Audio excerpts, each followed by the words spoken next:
Vətən uğrunda canından keçən qəhrəmanlarımızın xatirəsi hər zaman ən ali dəyər kimi qorunur. Ölkə başçısının imzaladığı son sərəncam da bunun növbəti təsdiqidir. Diqqət çəkən məqamlardan biri isə Biləsuvarda bu ordenə layiq görülənlərdən 7-si eyni kəndin, yəni Çaylı kəndinin yetirmələridir. Əməkdaşımız həmin kənddə şəhid ailələri ilə həmsöhbət olublar. Gəlin sujeti izləyək.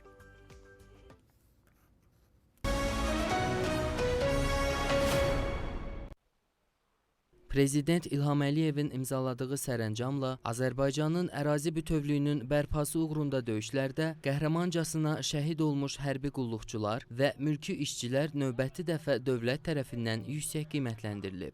Biləsuvardan 31 şəhid ölümündən sonra 3-cü dərəcəli vətənə xidmətinə görə ordeni ilə təltif olunub. Onların arasında Çaylı kəndinin 7 igidi Gizirlər Elməddin Babayev, Sahil Məmişli, Cahid Qəniyev, Kamran Məmmədzadə, Kiçik Çavuş Elvin Kərimov, Əskər Amid Əliyev və Əskər Elnur Allahverdiyev də var. 44 günlük vətən müharibəsində 7 oğlunu vətənə qurban verən bu kənd bugün də qəhrəmanlar kəndi kimi ehtiramla xatırlanır. İki şəhidin valideyni kimi mən bu günləri çıxış edirəm.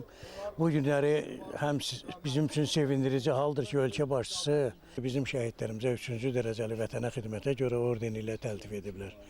Mən həm Əliyev Amid İlham oğlunun qəyyumu və əmsiyəm, doğmaca əmsiyəm və Məmmədzadə Kamran Füzuli oğlunun doğmaca dayısıyam. Mən bugün onun ordenlə təltif olunmağın dünən eşitdim, telefonda gördüm və onunla fəxr eləyirəm, ölkə başçımıza təşəkkürümü bildirirəm. Ümumi bu döyüşdə 3 medal alıb, ordenlə 4'tü, işlədiyi dövrdən bəri olduğu 7 medallı bir orden.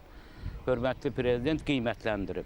Akşam eşitdim bu, telefona geldi, yani verildiyine göre bu medal değil. Allah köməklər olsun, yani bu 6. medal düşüb. Her yerde vuruşub. Axırıncı son şəhid olduğu yer Daşaltıda olub. Yəni Şuşaya qalxan Məhəmməd, vətən sağ olsun. Bütün elə şəhid valideynlər də elə hamısı sevinir. Bütün yenə də deyirəm, bütün Allah cəm şəhidlərə rəhmət eləsin. Biz onların hesabına, dövlətimizin hesabına torpaqlarımızı azad elədik və bu medallara da layiqdilər. Bayrağımızı həmişə dövlətlər qarşısında uca eləsin. Allah dövlətimizi qorusun, əsgərlərimizi qorusun. Qeyd eləyək ki, Azərbaycanın ərazi bütövlüyü uğrunda aparılan 44 günlük vətən müharibəsində Biləsuvar rayonundan 69 nəfər hərbi qulluqçu şəhidlik zirvəsinə ucalıb. Digər döyüş əməliyyatları nəticəsində rayonun ümumi şəhid sayı 77 nəfərə çatıb. Onların yazdığı şərəf salnaməsi gələcək nəsillər üçün vətənə sədaqətin ən uca nümunəsi olaraq qalacaq.